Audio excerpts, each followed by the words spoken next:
Kesultanan Terengganu diasaskan oleh Tun Zainal Abidin pertama pada tahun 1708 yang berasal daripada keturunan Johor Riau.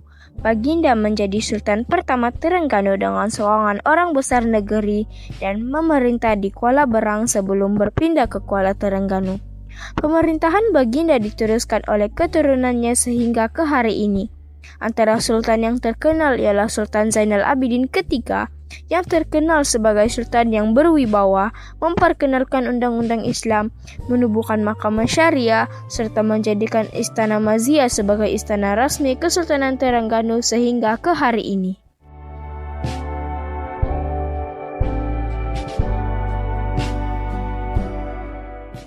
Kesultanan Terengganu mengamalkan sistem pewarisan takhta, di mana waris ganti dikenali sebagai yang di-Pertuan Muda. Namun begitu, Dewan Pangkuan Diraja mempunyai kuasa untuk memilih dan melantik sultan. Dewan ini juga dikenali sebagai Ali al-Hal wal al-Akad, yang bermaksud ahli yang berhak memilih dan menjadikan seseorang sebagai raja. Pemerintahan kerajaan negeri pula dijalankan bersama-sama Majlis Mesyuarat Kerajaan bagi memastikan pentadbiran yang teratur dan berkesan. Selain sistem pemerintahan dan pewarisan takhta, Kesultanan Terengganu juga mempunyai lambang kebesaran tersendiri. Di sini kita dapat lihat panji Diraja Terengganu yang melambangkan kekuasaan diraja dan keris panjang Diraja Terengganu sebagai simbol keberanian serta keagungan sultan.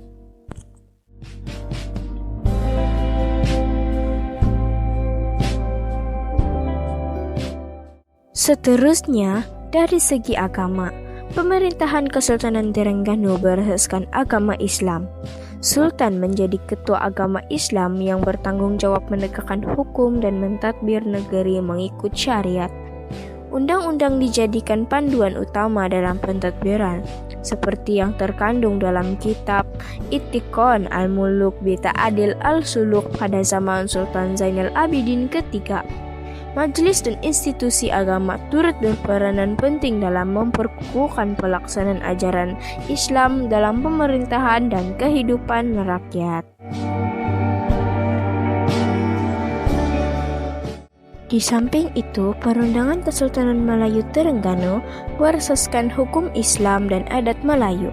Undang-undang yang terkenal ialah Ittiqon al-Muluk bi Ta'dil al-Suluk yang digubal pada zaman Sultan Zainal Abidin ketiga pada tahun 1911. Undang-undang ini menetapkan tanggung jawab sultan, pembesar, dan rakyat serta mengandungi peraturan berkaitan pemerintahan, keadilan, dan jenayah. Tujuannya adalah untuk memastikan pentadbiran negeri berjalan teratur, adil, dan berlandaskan ajaran Islam.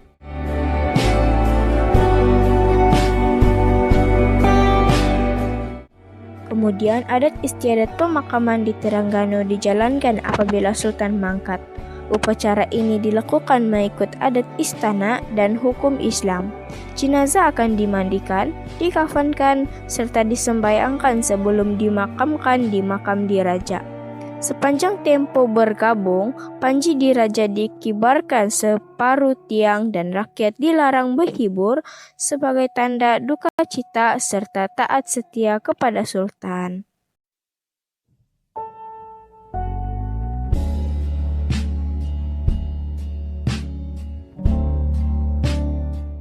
Dari segi pesuratan, Kitab Tip merupakan salah satu hasil pesuratan penting pada zaman Kesultanan Terengganu.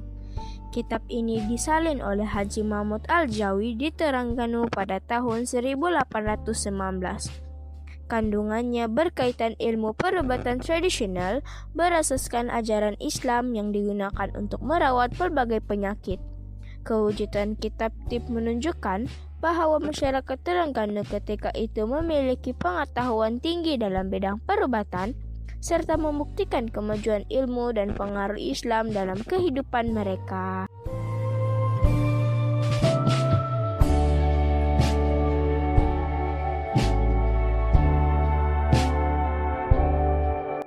Dan akhir sekali, dari segi ekonomi.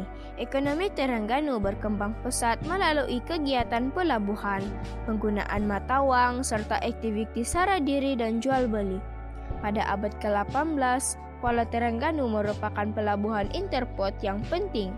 Tempat perdagangan emas, biji timah, kain sutera, senjata, gula, dan hasil hutan dijalankan.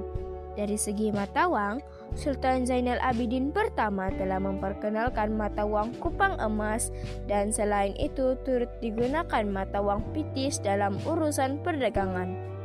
Seterusnya dalam aspek ekonomi sara diri dan jual beli, masyarakat Terengganu mengusahakan tanaman lada hitam dan menjalankan aktiviti perlombongan emas sebagai sumber ekonomi utama.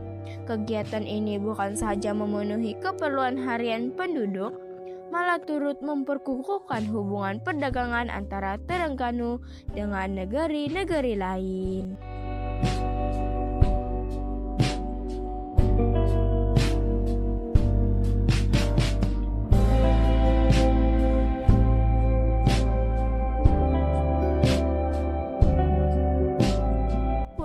Melalui semua warisan inilah kita sadar betapa besarnya pengaruh nenek moyang dalam membentuk kehidupan kita hari ini.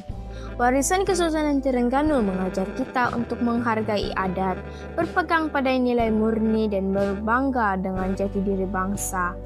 Oleh itu kita harus terus memelihara dan menghayati warisan ini supaya generasi akan datang tidak melupakan asal-usul mereka.